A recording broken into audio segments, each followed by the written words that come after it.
여러분 우리 욥기 1장 1절 우리 다 같이 한번 찾아보겠습니다. 욥기 1장 1절 말씀.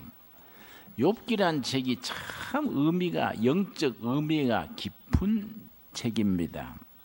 욥기 1장 1절에 욥을 칭찬하기를 뭐라고 칭찬했느냐 하면은 1장 1절입니다. 구약성경 761페이지 욥기 1장 1절 말씀.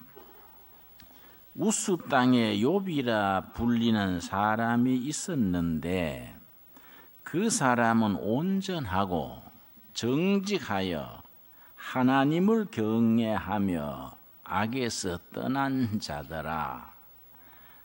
8절입니다. 8절. 1장 8절 다시 한번 같이 읽겠습니다. 여호와께서 사탄에게 이르시되 너가 내 종 욥을 주의하여 보았느냐? 그와 같이 온전하고 정직하여 하나님을 경외하며 악에서 떠난 자는 세상에 없느니라. 2장 3절 보겠습니다. 2장 3절. 우리 같은 내용입니다. 여호와께서 사탄에게 이르시되 너가 내 종 욥을 주의하여 보았느냐? 그와 같이 온전하고 정직하여 하나님을 경외하며 악에서 떠난 자가 세상에 없느니라. 같은 말을 1장과 2장에 되풀이했는데 욥이 어떤 사람이라고 했느냐? 동방의 의인이라고 인정받은 욥이 어떤 사람이냐? 온전하고 정직하고 하나님을 경외하며 악에서 떠난 자라 했습니다. 온전하다는 말은 나무랄 데가 없다는 말입니다. 나무랄 데가 없는 사람이고 올곧아서 정직하고 하나님을 경외하며 악에서 떠난 자다. 악한 세상에 살면서 악에 물들지 아니하고 악을 떠나서 사는 사람, 온전한 사람, 정직한 사람, 하나님을 경외하는 사람, 악에서 떠난 사람, 이걸 3번이나 되풀이해서 칭찬을 했습니다. 그런데 아주 여기 주목할 내용이 있습니다. 욥을 칭찬한 4가지가 욥이 무슨 일을 했다, 뭘 업적이 어떻다 한마디도 없습니다. 욥이 얼마나 큰 일을 했고 어떤 위치에 있었고 뭘 많이 가졌고 이 말은 한마디도 없고 4가지가 다 욥의 사람 됨됨입니다. 사람 됨됨이. 욥이 어떤 사람이었다.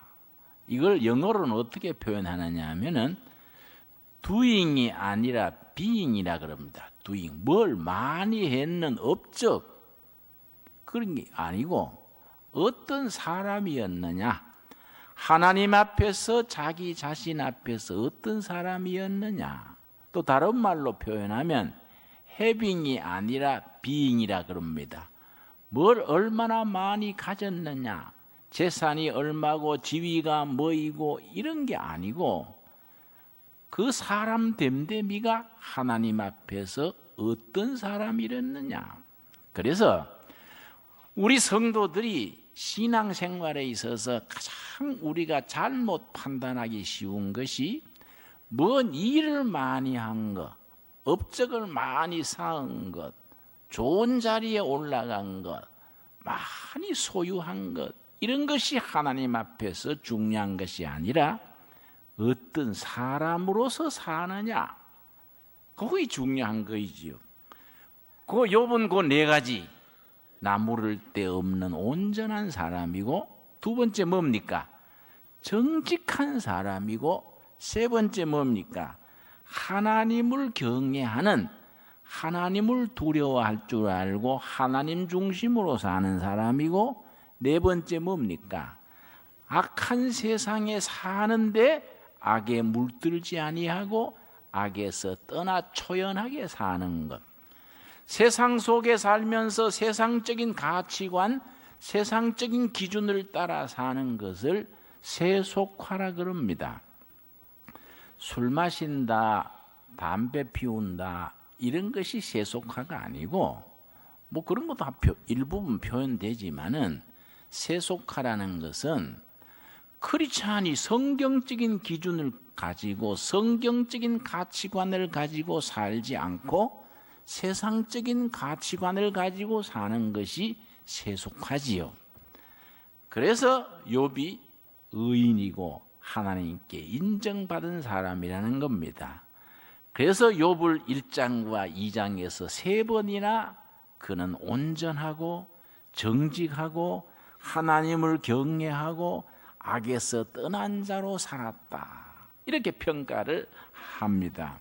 여러분, 창세기 3장과 창세기 4장에 하나님께서 맨 처음으로 인류의 인간에 대해서 질문하신 게 있습니다.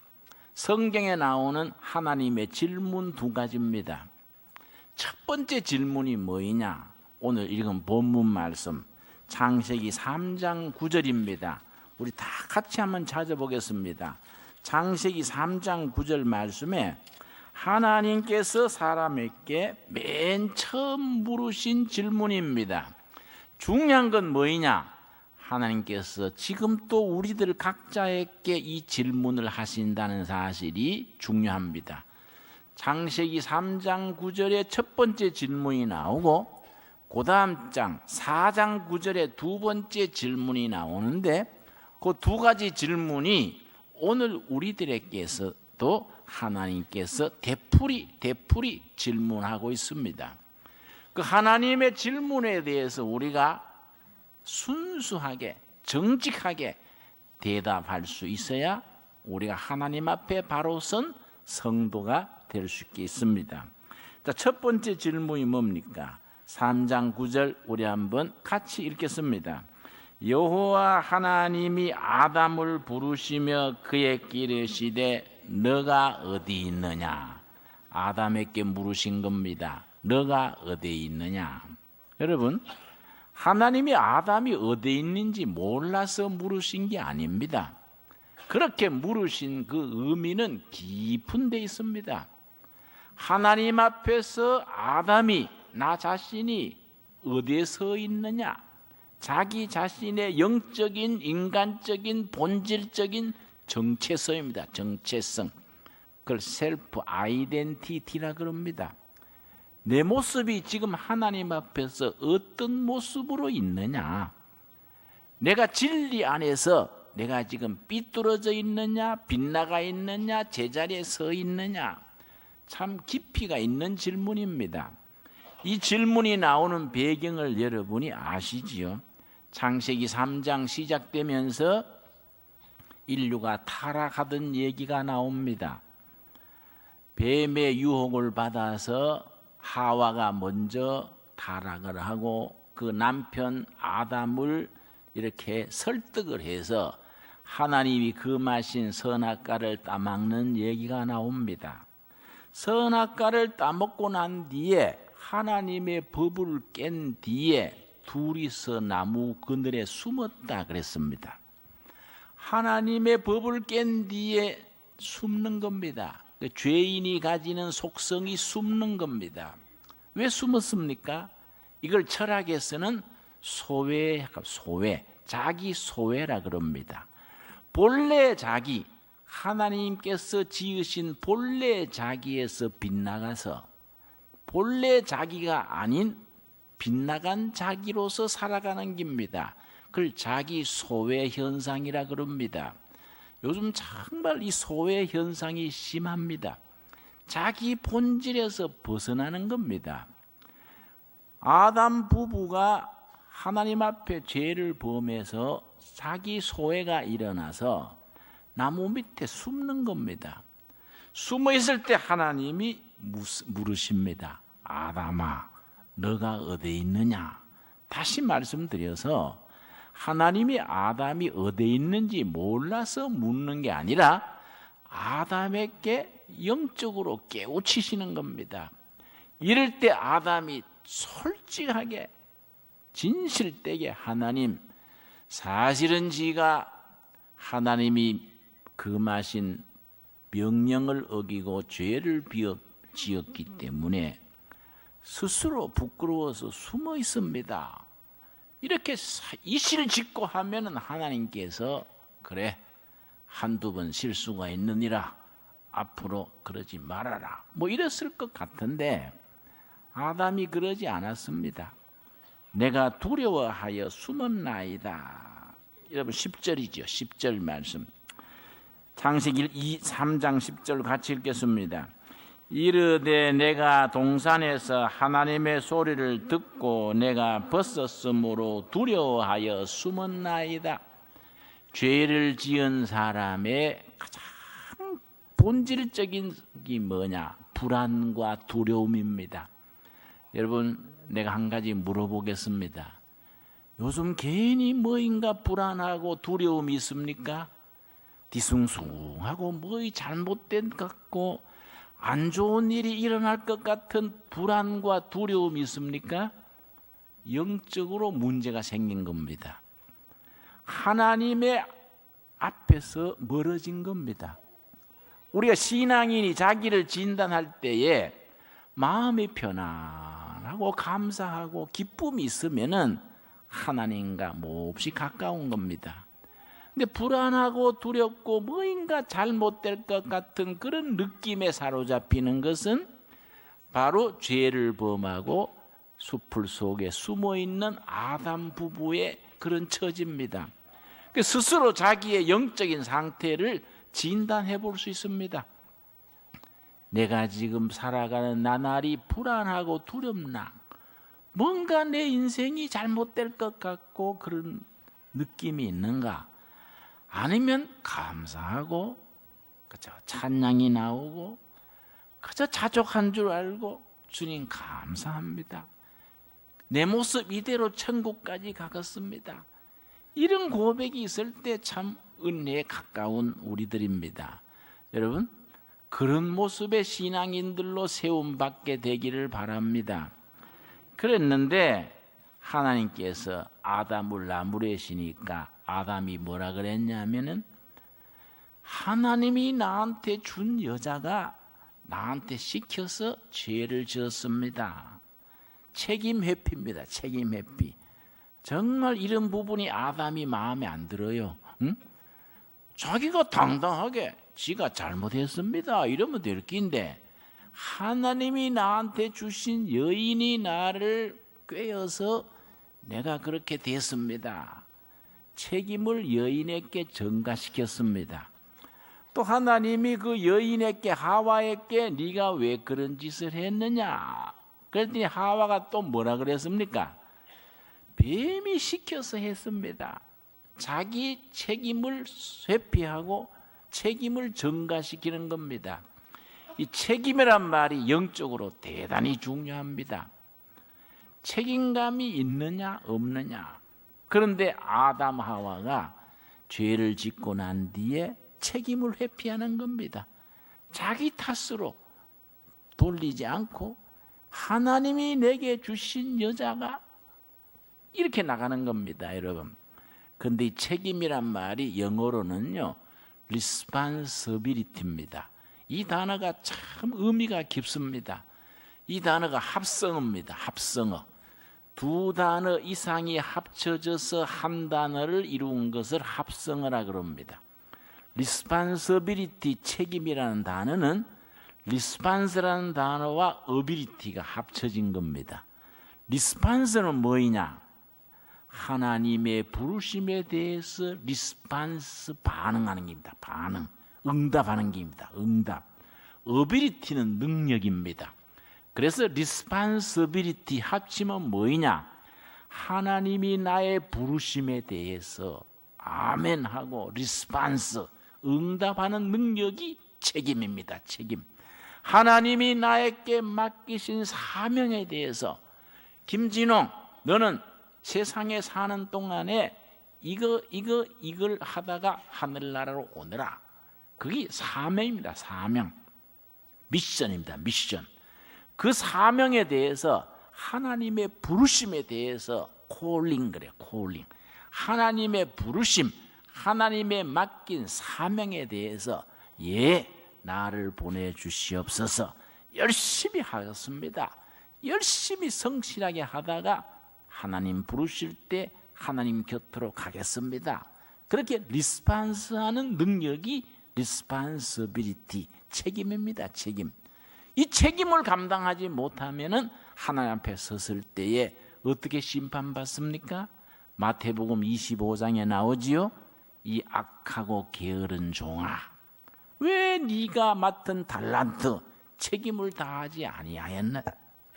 그렇게 하나님 앞에 심판받는 거이고, 자기 책임을 다한 사람은 하나님 앞에 섰을 때에 착하고 신실한 종아, 네가 적은 일에 충성하였으니 보다 큰 일을 맡기겠다, 이렇게 칭찬받게 되는 것입니다. 여러분, 오늘 이 시간에 가만히 마음을 가라앉히고 하나님이 우리에게 부르시는 음성에 응답할 수 있게 되기를 바랍니다. 아무개야, 너가 어디 있느냐? 거기에 우리가 진솔하게 대답할 수 있어야 합니다. 자기 자신을 돌아보셔야 됩니다. 지금 내가 하나님 앞에서, 내 자신 앞에서 어디에 있느냐? 아담에게 물으신 인류 역사상의 첫 번째 질문, 아담아, 너가 어디 있느냐? 바로 나에게 물으시는 질문으로 받아서, 제가 그동안에 하나님 앞에 있지 못하고 나무 그늘에 숨어 있었습니다. 내 자신 속에 움츠러들어 있었습니다. 내가 제자리로 찾아가겠습니다. 그렇게 우리가 하나님 앞에 되돌아오는 걸 회개라고 말합니다. 자, 두 번째 질문이 있습니다. 창세기 4장 9절입니다. 창세기 4장 9절 말씀, 아주 비슷한 질문입니다. 그런데 이번에는 아담의 아들 가인에게 하나님이 물으신 인류 역사상 두 번째 질문이 4장 9절입니다. 여호와께서 가인에게 이르시되, 뭐라 그랬습니까? 너 아우 아벨이 어디 있느냐? 너 아우가 어디 있느냐? 두 번째 질문입니다. 좀 더 넓히면은 너 이웃이 어디 있느냐? 여러분, 너 아우가 어디 있느냐 물으시는 하나님의 질문을 우리가 성경 읽으면서 어떻게 받아들여야 되느냐? 아무개야, 네 남편이 어디 있느냐? 네 아내가 어디 있느냐? 너 이웃이 어디 있느냐? 기업체를 경영하시는 사장님 같으면은 네가 거느린 종업원들이 어디 있느냐? 나 같은 목회자 같으면은 네가 시무하는 교회 성도들이 지금 어디 있느냐? 이렇게 우리가 넓혀서 적용할 수 있어야겠습니다. 하나님께서 가인에게 네 아우가 어디 있느냐? 이렇게 물으시는 그 배경, 여러분 이렇게 아시지요? 워낙 창세기의 첫 부분이니까 본문들 모두 익숙하게 알고 있습니다. 4장 1절 보겠습니다. 창세기 4장 1절 말씀. 아담이 그의 아내 하와와 동침하며 하와가 임신하여 가인을 낳고, 아담의 첫 아들이 가인입니다. 우리가 이 4장 1절 생각하면서 살펴봐야 될 것은 창세기 3장까지 인간이 범죄하고 심판을 받아서 에덴 동산에서 추방을 당합니다. 신라곤의 얘기입니다. 에덴 동산에서 추방당한 뒤에 첫 번째 출발이 4장 1절입니다. 신라곤 이후 제일 첫 번째가 4장 1절인데 4장 1절에서 하나님께 이 본문 말씀이 뭐가 나오냐 하면은 에덴 동산에서 추방당한 뒤에 신라곤 이후에 맨 처음 행한 게 뭐냐? 자식 낳아서 키우는 겁니다. 이 참 중요합니다. 그래서 우리가 자식 낳아서 기르는 것이 아주 중요한 것이 에덴 동산에서 벗어난 이후 신라곤 이후 첫 번째 한 것이 자식을 낳아서 키우는 이 일부터 시작이 됩니다. 첫 번째 아들이 누구라고요? 가인입니다. 가인. 두 번째 아들이 누굽니까? 2절 말씀. 그가 또 가인의 아우 아벨을 낳았는데 아벨은 양치는 자였고 가인은 농사하는 자였더라. 자, 형은 가인이고 동생은 아벨인데 가인은 직업이 뭐냐? 농사짓는 직업이었고 아벨은 양떼를 치는 목축하는 직업이랬습니다. 그런데 둘 다 하나님 앞에 제사를 지내는데 사건이 왜 터지느냐? 누가 하나님을 더 잘 섬기느냐? 종교심으로 경쟁하다가 첫 번째 살인 사건이 일어납니다. 인류 역사상의 첫 번째 살인 사건이 누가 하나님을 더 잘 섬기느냐? 종교적인 이 경쟁심, 시기심 때문에 살인 사건이 나는 겁니다. 3절 말씀, 4장 3절. 세월이 지난 후에 가인은 땅의 소산으로 제물을 삼아 여호와께 드렸고 아벨은 자기도 양의 첫 새끼와 그 기름으로 드렸더니 여호와께서 아벨과 그의 제물은 받으셨으나 가인과 그의 제물은 받지 아니하신지라. 여기에 문제가 생기기를, 가인은 농사 짓는 사람이기 때문에 자기 농사 짓는 농산물과 제사를 지냈고 아벨은 양떼를 돌보는 목축하는 사람이기 때문에 양을 가지고 피를 흘려서 제물을 드렸는데 하나님께서 동생 아벨의 제물은 제사는 받으시고 형 가인의 제물 제사는 받지 아니하신 겁니다. 그러니까 형이 시기심이 나고 화가 났습니다. 왜 하나님이 내 동생 제물은 받고 내 건 안 받으셨나? 이래가지고 동생에 대한 미움이 생겨서 동생을 죽이게 됐습니다. 죽여서 땅에 묻었습니다. 그 뒤에 하나님께서 9절 질문하는 겁니다. 가인아, 네 동생이 어디 있느냐? 네 아우가 어디 있느냐? 이렇게 물었을 때에 가인이 회개했으면 될 텐데 모릅니다. 내가 동생을 돌보는 동생 직입니까? 이런 식으로 반발을 했습니다. 그래서 그 이어지는 말씀이 하나님의 그 가인에게 형벌을 주는 얘기가 나옵니다. 여러분, 이 두 번째 질문, 네 아우가 어디 있느냐? 이 질문 우리에게 주시는 질문으로 받으셔야 됩니다. 우리가 부부 생활하지 않습니까? 진지하게 받아들여야 됩니다. 아무개 집사야, 네 아내가 어디에 있느냐? 네 남편이 어디에 있느냐? 네 자식이 지금 어디에 있느냐? 좀 더 넓혀서 성도들이 어디에 있느냐? 네 이웃이 어디에 있느냐? 지금 또 하나님께서 우리에게 계속 물으시는 두 가지 질문. 아무개야, 너 자신이 어디에 있느냐? 두 번째, 너 아우, 너 형제가 어디에 있느냐? 이 두 가지 질문에 대해서 우리가 진솔하게 하나님 앞에, 내가 지금 하나님 앞에 바로 서 있습니다. 내가 내 형제, 내 동생, 내 남편, 내 자식을 하나님의 뜻을 따라 바르게 대하고 바르게 섬기고 있습니다. 그렇게 확신을 가지고 대답할 수 있는 우리 둘의 가족들 될 수 있게 되기를 바랍니다. 여러분 다시 말씀드립니다. 오늘 우리에게 성령님이 물으시는 두 가지 질문으로 겸손하게 받아들여야 됩니다. 아무개야, 아담아, 너가 어디 있느냐? 가인아, 네 아우가 어디 있느냐? 아무개야, 네 형제가 어디 있느냐? 너 이웃이 어디 있느냐? 우리에게 주시는 질문으로 받아서 행여나 하나님 앞에 내 자신이 빗나가 있으면은 제자리로 돌아와야 되겠고, 내 이웃과 이웃 사이에 올바른 관계가 이루어지지 못했다면은 그 관계를 회복함으로써 하나님 앞에 당당하게 내 이웃과 잘 지내고 있습니다. 우리 부부는 잘 지내고 있습니다. 하나님 아시다시피 우리가 지금 아주 행복하게 바르게 좋은 관계를 지니고 살아가고 있습니다. 그렇게 대답할 수 있는 복된 자리가 되기를 바랍니다. 기도하겠습니다.